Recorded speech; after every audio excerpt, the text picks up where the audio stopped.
Hello दोस्तों, आज मैं यहाँ पर एक और टॉपिक लेकर आया हूँ जिसका नाम है वाइस रॉयज ऑफ इंडिया। आज हम यहाँ पर डिस्कस करेंगे 20 most important viceroys of India. हमने इससे पहले गवर्नर जनरल ऑफ बंगाल देखे थे, उसके बाद हमने देखे थे गवर्नर जनरल ऑफ इंडिया। आज हम यहाँ पर डिस्कस करेंगे the viceroys of India, जो कि यहाँ पर सभी एग्जाम्स के लिए बहुत इंपॉर्टेंट रहने वाले हैं। चाहे आप KAS की प्रिपरेशन कर रहे हो, JK SSB का कोई भी एग्जाम हो, चाहे SI हो, FAA का एग्जाम हो, VLW SSC CGL या ऑल इंडिया में कोई भी एग्जाम हो, सभी एग्जाम्स के लिए बहुत ही इंपॉर्टेंट टॉपिक रहने वाला है। तो आज हम यहाँ पर डिस्कस करेंगे पहला क्वेश्चन हमारे सामने है, who was the viceroy of India when universities of Calcutta, Bombay and Madras opened in 1857। Question बहुत ही इजी है। क्वेश्चन है कि जब यहाँ पर यूनिवर्सिटीज को एस्टेब्लिश किया गया है कलकत्ता में, बम्बई में और मद्रास में इन 1857 को, तो यहाँ पर वाइस रॉय ऑफ इंडिया कौन था? आपके पास ऑप्शन है Lord Canning, Lord Elgin, Lord Mayo, Lord Lytton. इसका जो राइट आंसर है वो यहाँ पर option A Lord Canning. Lord Canning was the viceroy of India when universities of Calcutta, Bombay and Madras were opened in 1857। I hope कि ये पहला question complete हुआ होगा।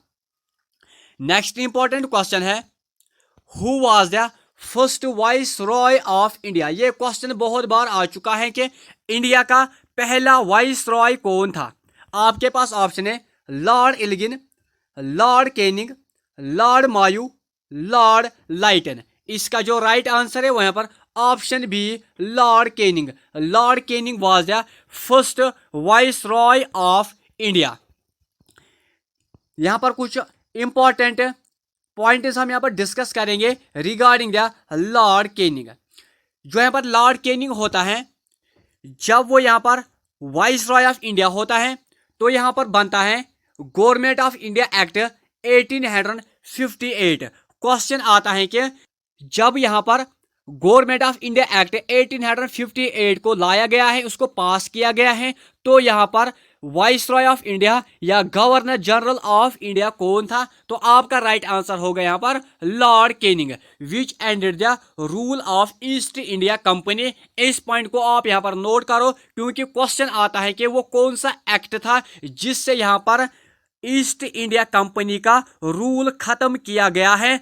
तो वो यहाँ पर था गवर्नमेंट ऑफ इंडिया एक्ट 1858, जो कि यहाँ पर आया था आफ्टर द रिवोल्ट 1857। उसके बाद नेक्स्ट पॉइंट है Indian high court act 1861। Under this act high courts were opened इन 1865। यहाँ पर बनता है हाई कोर्ट इंडिया में 1861 में, और यहाँ पर ओपन उनको किया जाता है 1865 को। ये भी होता है during the rain of Lord Canning, and he was the last governor general of India. इस पॉइंट को आप नोट करो, Lord Canning was the last governor general of India and first viceroy of India. और इसका जो time period था वो था यहाँ पर 1856 से लेकर 1862 तक। आई होप कि आपको समझ में आया होगा कि लॉर्ड कैनिंग ने यहाँ पर क्या कुछ किया है। इसके मुतालिक जो भी यहाँ पर कुछ इवेंट था वो हमने यहाँ पर डिस्कस किए हैं। नेक्स्ट क्वेश्चन है, who was the second vice Roy of India. India का सेकंड वाइस रॉय कौन है, यानी यहाँ पर लॉर्ड कैनिंग को किसने सक्सीड किया है? आपके पास ऑप्शन है Lord Elgin, Lord Canning, Lord Mayo या नन ऑफ द अबव। इसका जो राइट आंसर है वो यहाँ पर option A Lord Elgin. Lord Elgin ने यहाँ पर लॉर्ड कैनिंग को यहाँ पर सक्सीड किया है। और जो यहाँ पर ये लॉर्ड एल्गिन होता है, इसका जो टाइम पीरियड होता है वो होता है यहाँ पर 1862 से लेकर 1863 तक। नेक्स्ट इंपॉर्टेंट क्वेश्चन है, who was the third viceroy of India? India का थर्ड वाइस रॉय कौन था? आपके पास ऑप्शन है Lord Mayo, Lord Irwin, John Lawrence या नन ऑफ द एबो। इसका जो राइट आंसर है वो यहाँ पर option C, John Lawrence. John Lawrence was the third viceroy of India. इसका जो टाइम पीरियड था वो था यहाँ पर 1864 से लेकर 1869 तक। इस डेट को भी आप यहाँ पर नोट करो। नेक्स्ट इंपॉर्टेंट क्वेश्चन है, who among the following viceroy established the first census in India? वो कौन सा वाइसरॉय था इंडिया में जिसने यहाँ पर पहली बार सेंसस करवाया है? आपके पास ऑप्शन है Lord Mayo, Lord Canning, John Lawrence या ऑल ऑफ दी एबो। इसका जो राइट आंसर है वो यहाँ पर option A, Lord Mayo. Lord Mayo ने यहाँ पर क्या किया है? इसने यहाँ पर एस्टेब्लिशमेंट की है फर्स्ट सेंसस की। लेकिन आप यहाँ पर एक बात नोट करोगे, एक चीज यहाँ पर नोट करोगे कि ये यहाँ पर ऑफिशियल सेंसस नहीं था। ऑफिशियल सेंसस कौन था वो हम इसी वीडियो में आगे डिस्कस करेंगे। जो यहाँ पर लॉर्ड मायू होता है, ये होता है यहाँ पर fourth vice Roy of India. इस पॉइंट को नोट करो। और जो पर ये लॉर्ड मायू होता है, इसने यहाँ पर एस्टेब्लिशमेंट की है किस चीज की? Department of agriculture and commerce की। क्वेश्चन ऐसे ही पूछा जाता है कि वो कौन सा वाइस रॉय था जिसने इंडिया में department of agriculture and commerce को एस्टेब्लिश किया है? तो आपका राइट आंसर होगा यहाँ पर लॉर्ड मायू। और जो यहाँ पर ये लॉर्ड मायू होता है, इसने और किस चीज को यहाँ पर एस्टेब्लिश किया है?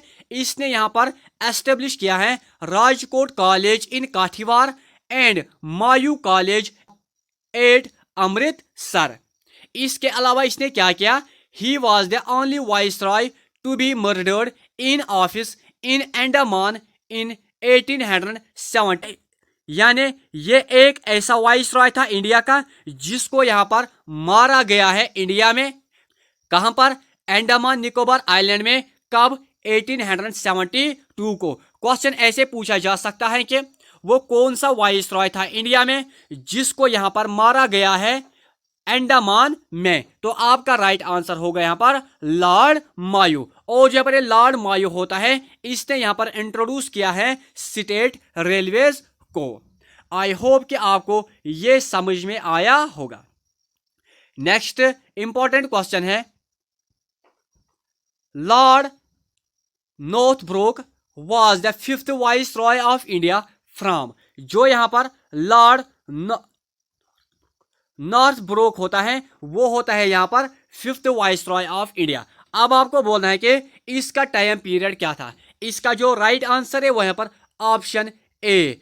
ऑप्शन ए 1872 टू 1876 तक यहां पर रूल किया है लॉर्ड नॉर्थब्रोक ने। नेक्स्ट क्वेश्चन है, who among the following was the most unpopular viceroy of India? Question ऐसे ही आता है डायरेक्टली कि हम इनमें से किसको कहते हैं unpopular viceroy of India. तो आपके पास ऑप्शन है Lord Lytton, Lord Mayo, Lord Dufferin या नन। इसका जो राइट आंसर है वो यहाँ पर ऑप्शन ए, लॉर्ड लाइटन। लाइटन को हम बोलते हैं the most unpopular viceroy of India. Next question है, who among the following viceroy arranged the grand durbar in Delhi इन 1877। ये क्वेश्चन इंपॉर्टेंट है। ये क्वेश्चन भी बहुत बार आ चुका है। क्वेश्चन है कि इनमें से वो कौन सा वाइस रॉय था जिसने यहाँ पर अरेंज किया है, हेल्ड किया है ग्रैंड दरबार को। कहां पर किया है? दिल्ली में किया है। कब किया है? 1877 को किया है। तो वो कौन सा था? आपके पास ऑप्शन है Lord Mayo, Lord Lytton, both A and B या नन ऑफ द अबव। तो वो यहां पर था Lord Lytton. Lord Lytton most unpopular viceroy of India. इसी ने यहां पर अरेंज किया है ग्रैंड दरबार को। कहां पर किया? दिल्ली में किया। कब किया? 1877 को किया है। यहाँ पर कुछ इंपॉर्टेंट चीजें हम डिस्कस करेंगे regarding the lighten. He passed the arms act 1878। ये क्वेश्चन भी डायरेक्टली आता है कि इंडिया में आर्म्स एक्ट को कब पास किया गया है, तो आपका राइट आंसर होगा यहाँ पर 1878। और यहाँ पर सेकंड क्वेश्चन है कि वर्नाकुलर प्रेस एक्ट को भी इसी साल 1878 को लागू किया गया है, पास किया गया है। तो यहाँ पर आपको याद रखना है कि वाइसराय था यहाँ पर Lord lighten. He also lowered the maximum age of ICS from 21 to 19 years। ये क्वेश्चन भी बहुत बार आ चुका है कि वो कौन सा वाइसरॉय था इंडिया में जिसने यहाँ पर ICS का मतलब है कि इंडियन सिविल सर्विस, इसका जो एज पीरियड था उसको यहाँ पर इसने कम किया है from 21 to 19 years। I hope कि आपको ये क्वेश्चन भी कंप्लीट हुआ होगा। नेक्स्ट इंपॉर्टेंट क्वेश्चन है, Lord Ripon was the 7th viceroy of India is considered as. जो यहाँ पर लॉर्ड रिपन था, जो कि यहाँ पर 7th वाइसरॉय ऑफ इंडिया था, इसको हम क्या बोलते हैं? क्या हम इसको बोलते थे father of Indian constitution, father of local self government, या बोथ ए एंड बी, या नन ऑफ द अबोव? इसका जो राइट आंसर है वो है यहाँ पर father of local self government. Father of local self government हम मानते हैं लॉर्ड रिपन को इन इंडिया। यहां पर कुछ इंपॉर्टेंट चीजें हम डिस्कस करेंगे रिगार्डिंग द लॉर्ड रिपन। जो यहां पर रिपन होता है, he appointed the Hunter commission for education reforms in 1882। Question directly आता है कि जो यहां पर हंटर कमीशन था, इसका पर्पस क्या था? इसका जो पर्पस था वो था यहाँ पर एजुकेशन रिफॉर्म। कब आया था ये हंटर कमीशन? ये आया था 1882 को। First official census held in 1881। और जो यहाँ पर ऑफिशियल सेंसस होता है वो भी यहाँ पर करवाता है लॉर्ड रिपन। ये क्वेश्चन भी बहुत बार आ चुका है कि इंडिया में पहला सेंसस कब हुआ है, यानी ऑफिशियली यहाँ पर कब पहला सेंसस हुआ था, तो वो यहाँ पर करवाया था लॉर्ड रिपन ने 1881 में। और जो यहाँ पर ये लॉर्ड रिपन होता है, इसने यहाँ पर फाउंडेशन डाली है पंजाब यूनिवर्सिटी की। ये क्वेश्चन भी इंपॉर्टेंट है। और उसके बाद इसने क्या किया? इसने यहाँ पर खत्म किया है वर्नाकुलर प्रेस एक्ट को 1882 को। और जो मेरा वर्नाकुलर प्रेस एक्ट था, इसको यहाँ पर लाइटन ने लागू किया था 1878 को, और इसने यहाँ पर इसको खत्म किया है।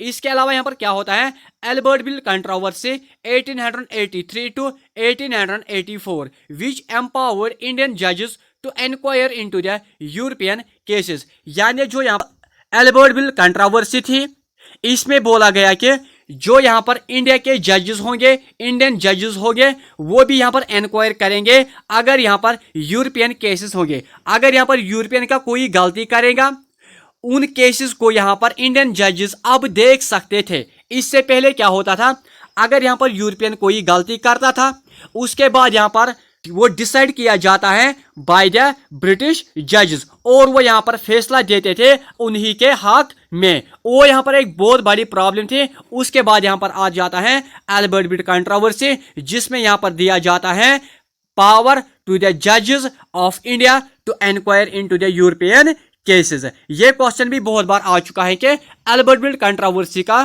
पर्पस क्या था। आई होप कि आपको यहाँ पर ये समझ में आया होगा। नेक्स्ट इंपॉर्टेंट क्वेश्चन है, the 8th viceroy of India was dash dash in whose reign INC was formed. यानी यहाँ पर 8th वाइसरॉय ऑफ इंडिया था, आपको बोल रहे थे वो कौन था जिसके टाइम में यहाँ पर इंडियन नेशनल कांग्रेस को भी फॉर्म किया गया है, इंडियन नेशनल कांग्रेस को यहाँ पर बनाया गया है।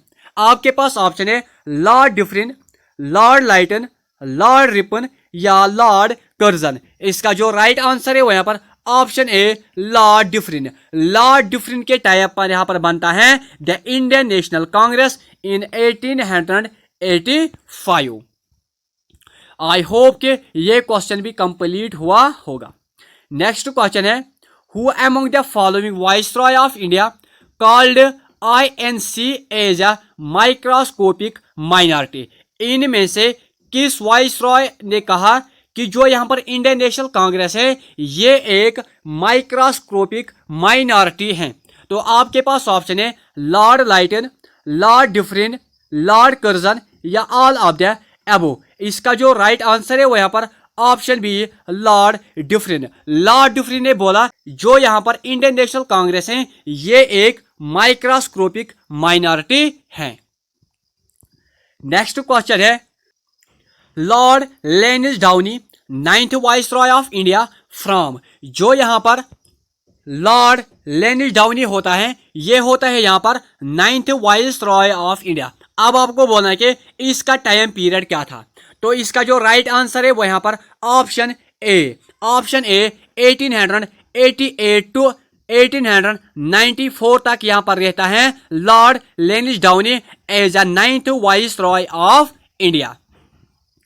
नेक्स्ट क्वेश्चन है lord Elgin second 10th viceroy of India from. जो यहाँ पर लॉर्ड एलिगिन होता है ये होता है यहाँ पर 10th वाइसरॉय ऑफ इंडिया। इसका टाइम पीरियड क्या था? तो इसका जो राइट आंसर है वो यहाँ पर option A 1894 to 1899।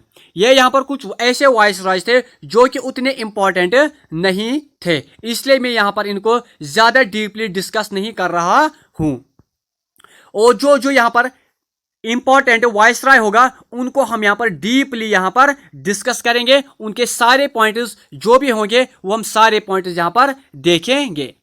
Next question है who was the viceroy of India at the time of partition of Bengal. ये क्वेश्चन भी बहुत बार आ चुका है। जब इंडिया में पार्टीशन ऑफ बंगाल होता है 1905 में तो यहाँ पर वाइसरॉय ऑफ इंडिया कौन होता है?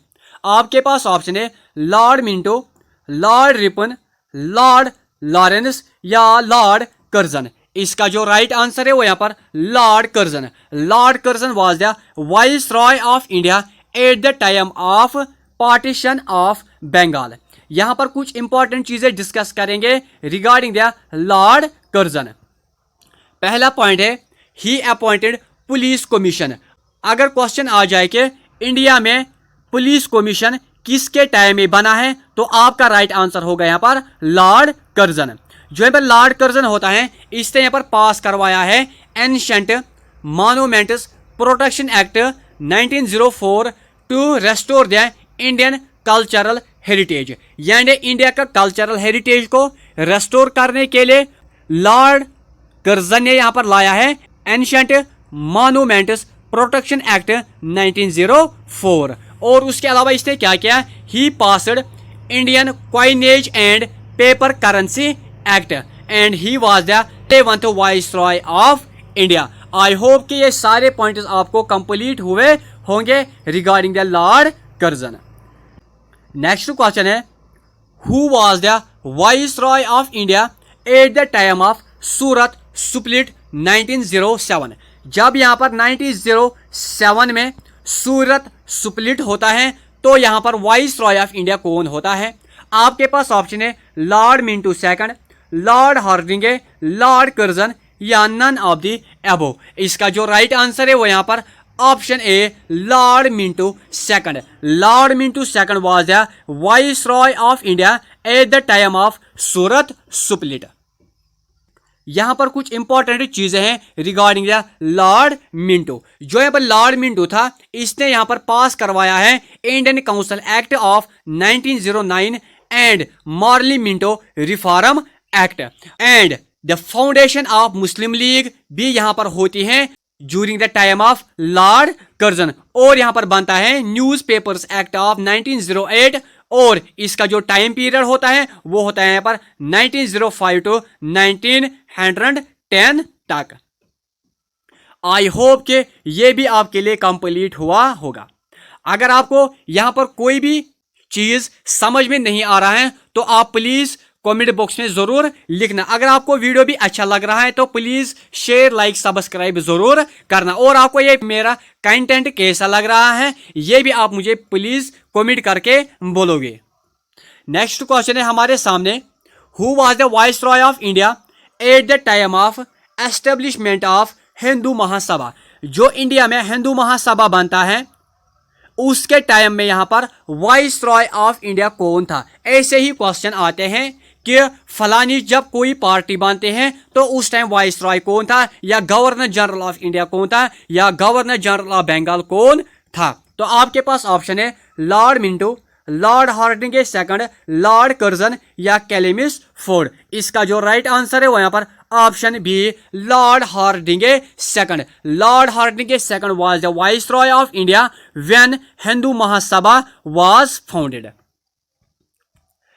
नेक्स्ट क्वेश्चन है when Gandhi ji come back to India from South Africa who was the viceroy of India. जब यहाँ पर गांधी जी अपनी कंट्री में आया है फ्रॉम द साउथ अफ्रीका 1915 को, तो यहाँ पर वाइस रॉय ऑफ इंडिया कौन था। आपके पास ऑप्शन है lord Hardinge second, lord Minto, lord Curzon या नन ऑफ द अबोव। इसका जो राइट आंसर है वो यहाँ पर option A lord Hardinge second. अब यहाँ पर हम कुछ चीजें डिस्कस करेंगे। जब यहाँ पर वाइस रॉय था लॉर्ड हार्डिंगे सेकंड, यहाँ पर क्या होता है, जो यहाँ पर पार्टीशन ऑफ बंगाल होता है उसको यहाँ पर खत्म किया जाता है 1911 में, और वाइसरॉय होता है lord Hardinge second. Bomb was thrown at Hardinge's near Chandni Chowk. ये क्वेश्चन भी बहुत बार आ चुका है कि इंडिया में वो कौन सा वाइसरॉय था जिसके ऊपर यहाँ पर बम को थ्रोन किया गया है नियर चांदनी चौक। तो आपका राइट आंसर होगा यहाँ पर लॉर्ड हार्डिंगे सेकंड। और यहाँ पर ट्रांसफर किया जाता है कैपिटल को from Calcutta to Delhi. That means के 1911 तक यहाँ पर कलकत्ता थी यहाँ पर द कैपिटल ऑफ इंडिया, लेकिन 1911 में क्या होता है, यहाँ पर कलकत्ता को हटाया जाता है और दिल्ली को बनाया जाता है द कैपिटल ऑफ इंडिया, और डेट होता है 1911, और यहाँ पर वाइसरॉय होता है लॉर्ड हार्डिंगे।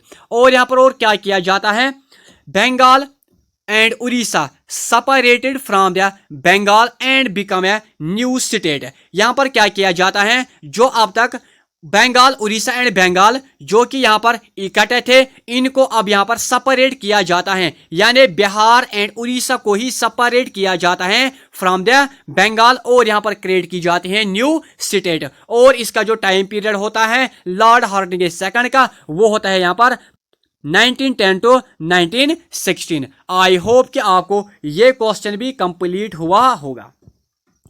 नेक्स्ट क्वेश्चन है who was the viceroy of India at the time of Jallianwala Bagh massacre took place 13 April 1919। तो आपके पास ऑप्शन है lord Reading, lord Curzon, lord Dufferin, lord Chelmsford. इसका जो राइट आंसर है वो यहाँ पर option D lord Chelmsford. Lord Chelmsford was the viceroy of India at the time of Jallianwala Bagh massacre, जो कि हुआ था यहाँ पर 13 अप्रैल 1919 को।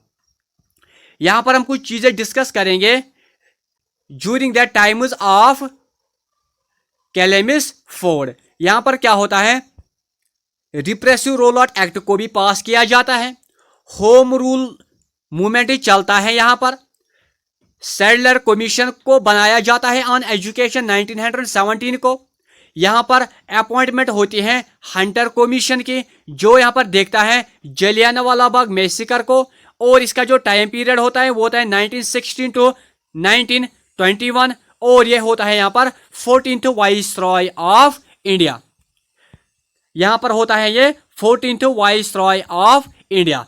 आई होप कि आपको ये सारे पॉइंट्स यहाँ पर क्लियर हुए होंगे। यहाँ पर मैं आपको बोलूँगा कि जो यहाँ पर वाइसरॉय था लॉर्ड कैलिमिसफोर्ड, इसके टाइम में होता है Jallianwala Bagh, roll out act भी इसी के टाइम में पास होता है, होम रूल मूवमेंट इंडिया में चलता है इसी के टाइम में, सैडलर कमीशन को यहाँ पर पास किया जाता है इसी के टाइम में, हंटर कमीशन को यहाँ पर बनाया जाता है इसी के टाइम में। इसका जो टाइम पीरियड होता है 1916 टू 1921, और ये होता है यहाँ पर 14th viceroy of India. Next important question है who was the viceroy of India at the time of Chauri Chaura incident and the withdrawal of non cooperation movement. यहाँ पर वाइसरॉय कौन होता है, जब यहाँ पर एक इंसिडेंट होता है जिसका नाम होता है चोरी चोरा इंसिडेंट। एंड यहाँ पर नॉन कॉपरेशन मूवमेंट को भी विड्रॉ किया जाता है। तो आपको बताना है कि यहाँ पर वाइस रॉय ऑफ इंडिया कौन था। आपके पास ऑप्शन है Chelmsford, Lord Reading, Lord Irwin या माउंट बेटन। इसका जो राइट आंसर है वो यहाँ पर option B Lord Reading. Lord Reading के टाइम में यहाँ पर क्या होता है, एक तो होता है चोरी चोरा इंसिडेंट। चोरी चोरा इंसिडेंट की वजह से यहाँ पर नॉन कॉपरेशन मूवमेंट को भी यहाँ पर विड्रॉ किया जाता है। नेक्स्ट इंपॉर्टेंट क्वेश्चन है Shivraj party was formed eight the time of, यानी जब इंडिया में शिवराज पार्टी को एस्टेब्लिश किया जाता है तो यहां पर वाइस रॉय ऑफ इंडिया कौन होता है। आपके पास ऑप्शन है lord Reading, Chelmsford, lord Irwin या नन ऑफ द एबो। इसका जो राइट आंसर है वो यहां पर option A lord Reading. Lord Reading was the viceroy of India when C.R. Das and Motilal Nehru established the formed the Swaraj party in India. यहां पर कुछ इंपॉर्टेंट चीजें डिस्कस करेंगे। Communist party of India was formed by M.N. Roy in 1925। अब question ऐसे भी पूछा जा सकता है कि जब इंडिया में कम्युनिस्ट पार्टी बनती है जिसको बनाया है यहाँ पर M.N. रॉय ने 1925 को, तो यहाँ पर वाइस रॉय ऑफ इंडिया कौन होता है। तो आपका राइट आंसर होगा यहाँ पर लॉर्ड रीडिंग। नेक्स्ट क्वेश्चन है ली कमीशन को बनाया गया है 1924 को किस चीज के लिए, फॉर पब्लिक सर्विस के लिए। और यहाँ पर बनाया जाता है young Hilton committee for currency notice in 1926 को। और यहाँ पर क्या होता है RSS की फाउंडेशन भी हो जाती है 1925 को। जितने भी मैंने यहाँ पर आपको ये इवेंट्स बोले हैं इनके टाइम में यहाँ पर वाइस रॉय था लॉर्ड रीडिंग। और आप यहाँ पर इस चीज को भी नोट करोगे कि मैंने यहाँ पर इन इवेंट्स को लिखा है और मैंने आपको बोला है कि बनाने वाला भी कौन था और ईयर कौन सा भी था और यहाँ पर इनका पर्पस भी क्या था। आई होप कि आप इन पॉइंट्स को अच्छे तरीके से अपने नोट बुक्स पर लिखोगे ताकि आपको कभी भी प्रॉब्लम ना हो जाए। नेक्स्ट क्वेश्चन है who was the viceroy of India at the time of Simon commission. जब इंडिया में साइमन कमीशन आता है 1928 को, तो यहाँ पर वाइस रॉय ऑफ इंडिया कौन होता है। आपके पास ऑप्शन है lord Irwin, lord Hardinge, lord Willingdon या नन ऑफ द एबो। इसका जो राइट आंसर है वो यहाँ पर option A lord Irwin. Lord Irwin was the viceroy of India at the time of Simon commission. Important चीजें discuss करेंगे यहाँ पर। ऑल इंडिया यूथ कांग्रेस यहाँ पर बनता है 1928 को। क्वेश्चन डायरेक्टली पूछा जा सकता है कि all India youth Congress India में कब बना है। तो आपका राइट आंसर होगा यहाँ पर 1928। और यहाँ पर वाइसराय कौन होता है, वो होता है यहाँ पर लॉर्ड इरविन। और यहाँ पर आता है नेहरू रिपोर्ट। और यहाँ पर Lahore session of Indian National Congress का होता है 1929 को, जिसमें यहाँ पर पूर्ण शिवराज को डिक्लेयर किया जाता है। फर्स्ट राउंड टेबल कॉन्फ्रेंस भी होती है, कांग्रेस इसको बायकॉट करता है। CDM भी स्टार्ट होता है दांडी मार्च से यहाँ पर 1930 को। यहाँ पर गांधी इरविन पैक्ट भी होता है 1931 को। और यहाँ पर और क्या होता है, जवाहरलाल नेहरू एंड सुभाष चंद्र बोस ने यहाँ पर फाउंड किया है इंडिपेंडेंस ऑफ इंडियन लीग को भी। और इसका जो टाइम पीरियड होता है ये भी आप यहाँ पर नोट करोगे 1926 से लेकर 1931 तक। और जो यहाँ पर लॉर्ड इरविन होता है ये होता है यहाँ पर 16th vice Roy of India. जो भी यहाँ पर मैंने ये इवेंट्स आपको बोले हैं इन इवेंट्स को हमने डिस्कस किया हुआ है इन डीपली। आज आपको ये पता चला है कि कौन सा इवेंट हुआ है और यहाँ पर वाइस रॉय ऑफ इंडिया कौन था। नेक्स्ट क्वेश्चन है who was the viceroy of India at the time of Poona pact and second and third round table conference. जब इंडिया में पूना पैक्ट होता है और सेकंड राउंड टेबल कॉन्फ्रेंस होती है, थर्ड राउंड टेबल कॉन्फ्रेंस होती है, तो यहाँ पर वाइस रॉय ऑफ इंडिया कौन होता है। आपके पास ऑप्शन है Lord Willingdon, Lord Linlithgow, Lord Wavell या नन ऑफ द अबो। इसका जो राइट आंसर है वो यहाँ पर option A Lord Willingdon. Lord Willingdon के टाइम में यहाँ पर क्या होता है, Poona pact, second round table conference and third round table conference होती है। और जो यहाँ पर फर्स्ट राउंड टेबल कॉन्फ्रेंस होते हैं उस टाइम यहाँ पर होता है वाइस रॉय ऑफ इंडिया, जिसका नाम है lord Irwin. Next important question है, ऑल इंडिया किसान सभा जो यहाँ पर फाउंड किया गया है 1936 को एट द टाइम ऑफ, यानी पहले आप यहाँ पर नोट करोगे ये एक चीज कि जो यहाँ पर इंडिया में बना है ऑल इंडिया किसान सभा वो बना है 1936 को। ये क्वेश्चन डायरेक्टली पूछा जा सकता है कि ऑल इंडिया किसान सभा कब बना है। आपका राइट आंसर होगा यहाँ पर 1936 को। और आपको क्वेश्चन आएगा कि वाइस रॉय ऑफ इंडिया कौन था, तो आपके पास यहाँ पर ऑप्शन है Lord Linlithgow, Lord Willingdon, Lord Wavell, none of the above. तो इसका जो राइट आंसर है वो यहाँ पर option B Lord Willingdon. Lord Willingdon was the viceroy of India at the time of all India Kisan Sabha. यहां पर जो फाउंडेशन होती है कांग्रेस सोशलिस्ट पार्टी की 1934 को, तो यहां पर वाइसरॉय कौन होता है, communal awards by MacDonald. Viceroy कौन होता है, गवर्नमेंट ऑफ इंडिया एक्ट बनता है 1935 को। वाइसरॉय कौन होता है, इसका टाइम पीरियड आप यहां पर याद रखोगे 1931 टू 1936। इन इवेंट्स को आप यहां पर नोट करोगे। इन इवेंट्स के दौर पर इनके टाइम पीरियड में यहां पर वाइसरॉय ऑफ इंडिया कौन होता है।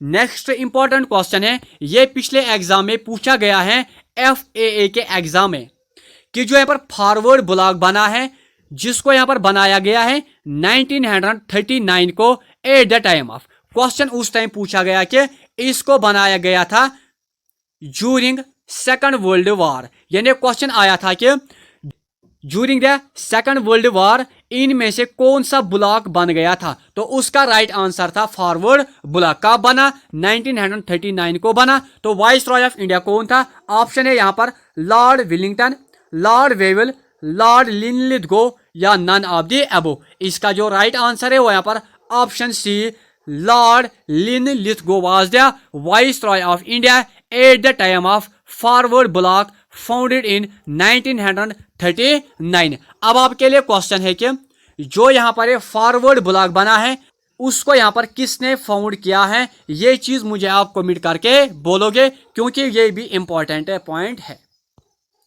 नेक्स्ट क्वेश्चन है, the two events in the Indian history Cripps mission and quite India movement occurred at the time of. जब इंडियन हिस्ट्री में क्रिप्स मिशन होता है और यहाँ पर होता है क्वाइट इंडिया मूवमेंट, तो यहाँ पर वाइसरॉय ऑफ इंडिया कौन होता है, ये आपके लिए क्वेश्चन है। आपके पास ऑप्शन है Lord Linlithgow, lord Irwin, lord Wavell या नन ऑफ द अबो। इसका जो राइट आंसर है वो यहाँ पर option A lord Linlithgow was the viceroy of India at the time of Cripps mission and quite India movement. Next question है, during the time of lord Linlithgow who among the following event took place. जब India में lord Linlithgow था as a viceroy of India, तो यहाँ पर कौन सा event हुआ है। आपके पास ऑप्शन है deliverance day by Muslim league in 1939, यानी डिलीवरेंस डे बनाया था मुस्लिम लीग ने 1939 को। लाहौर रिजोल्यूशन हुआ था मुस्लिम लीग का 1940 को, या डिमांड फॉर पाकिस्तान हुआ यहाँ पर, या ऑल ऑफ द अबो। इसका जो राइट आंसर है वो यहाँ पर option D all of the अबो। यानी जब यहाँ पर Lord Linlithgow viceroy of India था तो यहाँ पर क्या होता है, जो यहाँ पर मुस्लिम लीग होता है, एक तो वो करते हैं डिमांड फॉर पाकिस्तान और यहाँ पर वो करते हैं लाहौर सेशन, जिसमें बोला जाता है मुस्लिम लीग कि हमें यहाँ पर सेपरेट पाकिस्तान चाहिए, और यहाँ पर होता है deliverance day by Muslim league in 1939 को। आई होप कि आपको ये सारे पॉइंट्स यहाँ पर क्लियर हुए होंगे। नेक्स्ट क्वेश्चन है, in which among the following year Muslim league celebrated Pakistan day? जो यहाँ पर मुस्लिम लीग होता है उसने यहाँ पर इनमें से किस ईयर में सेलिब्रेट किया है पाकिस्तान डे? आपके पास ऑप्शन है 1914, 1941, 1942 या 1943। इसका जो राइट आंसर है वो यहाँ पर ऑप्शन डी 1943 को यहाँ पर पाकिस्तान ने, मुस्लिम लीग ने यहाँ पर सेलिब्रेट किया है as a Pakistan day. Next important question है, Muslim league celebrated 16th of August 1946 as a direct action day. ये क्वेश्चन आ चुके हैं इसलिए मैं यहाँ पर इनको डिस्कस कर रहा हूँ। क्वेश्चन है कि जो यहाँ पर मुस्लिम लीग था इसने यहाँ पर सेलिब्रेट किया है 16th of August 1947 को as a direct action day. अब आपको बोलना है कि यहाँ पर वाइस रॉय ऑफ इंडिया कौन था। आपके पास ऑप्शन है Lord Wavell, Lord Mountbatten, Lord Linlithgow या लॉर्ड इरविन। इसका जो राइट आंसर है वो यहाँ पर option A Lord Wavell. Lord Wavell was the Viceroy of India when Muslim League celebrated the 16th of August 1946 as a direct action day। यहाँ पर कुछ और इवेंट्स होते हैं during the times of Lord Wavell. एक तो यहाँ पर आता है CR दास की फार्मूला, जिसको हम नटशल में बोलते हैं राजा जी फार्मूला। ये क्वेश्चन भी आ चुका है कि राजा जी फार्मूला कब आई है, तो इसका राइट आंसर है यहाँ पर 1944। और यहाँ पर होती है शिमला कॉन्फ्रेंस 1945 को। यहाँ पर आता है cabinet mission to India in May 1946। और इसका जो टाइम पीरियड होता है माउंटबेटन का वो होता है, या लॉर्ड वेविल का वो होता है यहाँ पर 1943 टू 1947। और ये होता है यहाँ पर 19th viceroy of India. Next question है, who was the last viceroy of India and first governor general of free India? Question easy है, क्वेश्चन बहुत इंपॉर्टेंट है, क्वेश्चन बहुत बार आ चुका है कि इंडिया का लास्ट वाइस रॉय कौन था, यानी वाइस रॉय ऑफ इंडिया कौन था लास्ट, और first governor general of India कौन था फ्री इंडिया का। जब यहाँ पर इंडिया आज़ाद हुआ है 15th of August 1947 को, उसके बाद यहाँ पर बनता है द गवर्नर जनरल। अब आपको बोलना है कि वो कौन सा बंदा था, वो कौन सा पर्सन था। आपके पास ऑप्शन है Lord Wavell, Lord Mountbatten, Churchill या नन ऑफ द अबव। इसका जो राइट आंसर है वो यहाँ पर option B Mountbatten. Lord Mountbatten was the last viceroy of India and first governor general of free India from Britain. Last question है इस video का, who was the last governor general of free India?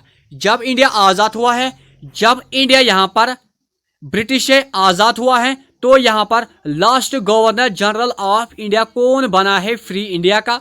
आपके पास option है C Rajagopalachari, lord Mountbatten, both A and B या none of the above. इसका जो right answer है वो यहाँ पर C Rajagopalachari. C Rajagopalachari was the last governor general of free India. I hope कि आपको ये सारे पॉइंट्स क्लियर हुए होंगे। आज हमने इस लेक्चर में डिस्कस किए हैं the viceroys of India. I hope कि आपको अब यहाँ पर कभी भी कंफ्यूजन नहीं होगा कि वाइस रॉयज के मुतालिक। आपको वीडियो कैसा लगा आप मुझे कमेंट करके ज़रूर बोलोगे। अगर आप चैनल पर नए हो तो प्लीज़ शेयर, लाइक, सब्सक्राइब ज़रूर करना। अब हम मिलेंगे अपने नेक्स्ट वीडियो में, तब तक के लिए बाय, टेक केयर।